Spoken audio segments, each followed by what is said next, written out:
জন্মাষ্টমীর দিন সকাল সকাল চলে গেছিলাম কাকার বাড়িতে, কারণ যেহেতু জন্মাষ্টমীর দিন গোপালের জন্মদিন, তার সাথে বাবা লোকনাথেরও জন্মদিন, আর সেই দিনই আমার কাকার বাড়িতে লোকনাথ প্রতিষ্ঠা হয়েছিল, তাই খুব বড় করে পুজো করা হয়। তো সকাল সকাল মানে এর আগে আমার আগে সবাই চলে গেছিলো, তো আমারই দেরি হয়ে গেছিলো আর আমি গেছিলাম।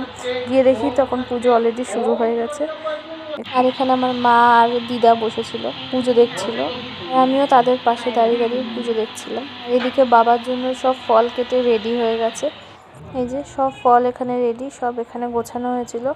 ওখানে এখনও যেহেতু বাবাকে স্নান করানো হবে, তারপরে ভোগ দেওয়া হবে।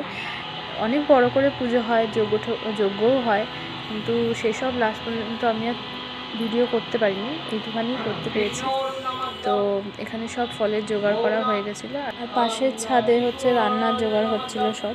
ওখানে রান্না হচ্ছিল সব, কারণ অনেক লোকই নিমন্ত্রিত ছিল, তারা সবাই আসবে, তারা খাবে, তাই জন্য আলাদা ওখানে রান্না হচ্ছিলো। আর এখানে দেখো ফুলের গাছগুলো কত সুন্দর সুন্দর, এক দুটো গাছে ফুলও ফুটেছিল, মানে কড়িও এসেছিলো।